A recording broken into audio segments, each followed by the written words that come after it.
Hi friends, welcome back to my channel Jayanthi Telugu vlogs. నేను మీ జయంతి. ఈరోజు వీడియోలో వచ్చేసి కాజు పన్నీర్ ఎలా చేసుకోవాలో చూసేద్దాం. ముందుగా ఒక మిక్సింగ్ బౌల్ తీసుకొని 3 కట్ చేసి పెట్టుకున్న టమాటాలు వేసుకోవాలి. అలాగే కాజు, బాదం, 1/2 టీ స్పూన్ వరకు ధనియాలు వేసుకోవాలి. 2-3 మిరియాలు వేసుకోండి. 1/2 టీ స్పూన్ వరకు జీలకర్ర వేసుకొని 2-3 టేబుల్ స్పూన్ల వరకు పల్లీలు కూడా వేసి మిక్సీ పట్టేయాలి. ఇప్పుడు ఒక కడాయి తీసుకోవాలి. 1 టీ స్పూన్ వరకు నెయ్యి వేసుకుంటున్నాను. మీరు కావాలంటే ఆయిల్ కూడా వేసుకోవచ్చు.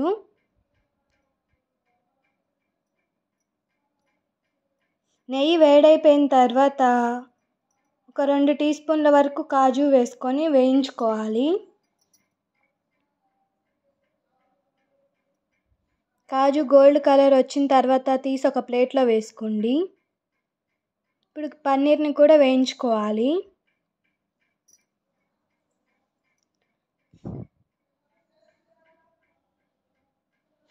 పన్నీర్ కూడా గోల్డ్ కలర్ వచ్చిన తర్వాత తీసి ఒక ప్లేట్లో వేసుకోవాలి.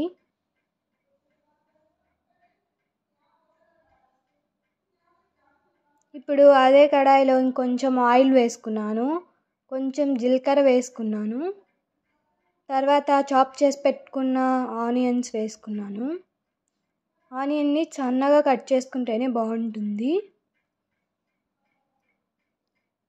అందులోనే కట్ చేసి పెట్టుకున్న పచ్చిమిర్చి కూడా వేసుకొని వేయించుకోవాలి.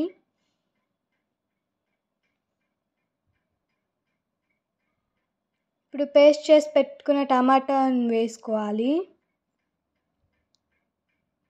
టమాటాని పచ్చివాసన పోయేంత వరకు కలుపుకుంటూ వేయించుకోవాలి. లేకపోతే కర్రీ పచ్చివాసన లాగానే ఉంటుంది. చూసారా ఆయిల్ ఎలా పైకి తేలిందో? ఇప్పుడు మళ్ళీ ఒకసారి కలుపుకుంటూ వేయించుకోవాలి. ఇప్పుడు 1/2 టీ స్పూన్ వరకు పసుపు వేసుకున్నాను.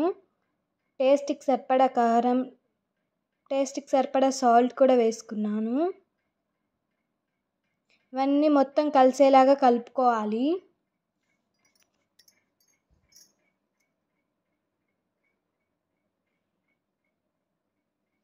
మొత్తం కలిసిన తర్వాత కారం పచ్చివాసన పోయిన తర్వాత గ్రేవీకి సరిపడా వాటర్ వేసుకోవాలి.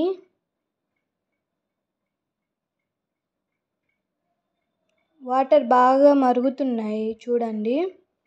ఈ టైంలో వేయించి పెట్టుకున్న కాజు, పన్నీర్ 2 వేసుకొని కలుపుకోవాలి.